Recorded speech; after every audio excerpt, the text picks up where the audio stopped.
G'day guys, so today we are talking about the dumbbell kickback. Look, it's probably not the best tricep exercise out there. However, it's not a bad little variant, good little fun exercise if you enjoy doing kickbacks. Why don't I think this is the best exercise for your tricep? Well, purely it comes down to range of motion and how gravity plays with the dumbbell when it comes to this particular exercise. So our full range of motion with our triceps is from this position here all the way up to this position there.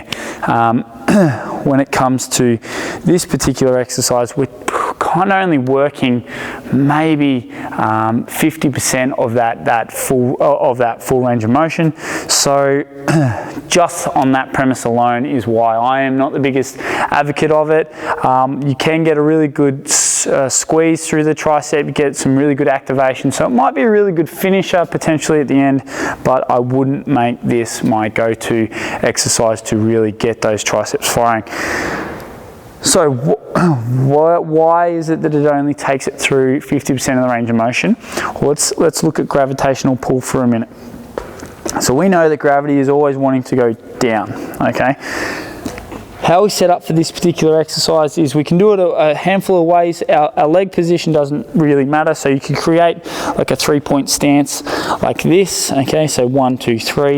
You can have your knee up on the bench. It's not about what you do with your lower body as so much it is about what you do with your upper body. So we want to create stability. With the stability, we're looking to pull our shoulder blades back and down. So we're looking to go into thoracic extension just like this. When we do this, we lock up our shuttle blade. We know that because the tricep goes over 2 joints, it goes over the elbow and up into our shoulder. If we can make one joint really, really stable, it'll really emphasize the second joint and make that come absolutely alive and dive deep into our triceps. Now, why don't I particularly like this exercise is because we know the gravity is working down like this. So in order to create some form of tension on the triceps, I need to firstly start in this position here. So that's where we already fall into an issue, is that if I'm in this position like this, okay, and I have to start there in order to get the tricep some form of activation and tension, then all I have to do from this position here is to go out and up, okay? But if I come back to here and there, you can see how much or how little range of motion that really is in order to target that tricep. So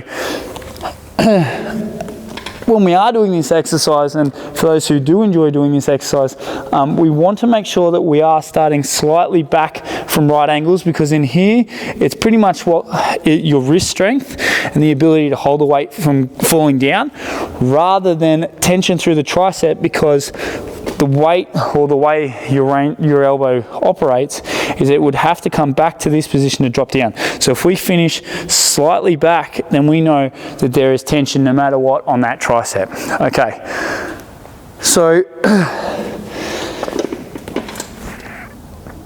when we're in this position here, we want to come up, squeeze hard. Now we can do a little trick here, and this is something that I actually do quite enjoy about the dumbbell, is that we can get a little bit of a rotation process here, which will then really activate those triceps. So instead of just coming up and down like that in a sort of a hammer grip fashion, we're actually going to come back and twist, and you're going to get a big contraction through your tricep heads and really, really gauge a great deal more tricep activation than if you would just coming through the hammer grip. So this is the hammer grip here.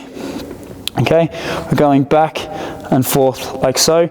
Now what I want you to do is to come up, to go start in your hammer grip, but then switch. So 1, 2, and 3, and you are going to notice that tricep is going to come alive. Really basic, really easy lift to execute. All you have to concentrate with this particular exercise is choosing firstly the stance that you want to hold. So if you want to hold a triangle stance, or triangle stance, you can, or you can go up onto a knee. you want to make sure that when you are performing this exercise that your scapula is pulled back and down and that your arm or your elbow is not moving. So we don't want any momentum. Remember, we don't want to come all the way swinging under. We want to finish at the right angle point. We don't want to come under here because, again, gravity really isn't doing nothing here. Gravity, or better yet, sorry, you lose tension through your tricep from about here all the way through. So from about there, you're just creating momentum. And I'm not like, this is just, there's nothing there, okay? So, yeah, so we want to finish here, extend there, and a slight rotation will gauge a little bit more of the tricep head, but overall, you're only going to be working in this portion there. If you do really like tricep kickbacks, I strongly suggest that you move your way to a cable kickback. That way then you can come all the way up here because of the way the weight operates within gravity. But the dumbbell, it is a fan favorite. So if that's the way you are going to do it, then my tip is this: shoulder blade back and down, choose your stance, that's up to you, and make sure that you are finishing slightly back of your elbow rather than in line with your elbow, because we want to keep tension on that tricep. And then at the top, we're going to rotate, squeeze hard, come back down, rotate, squeeze hard, and that there is all you are going to be doing when it comes to the kickback.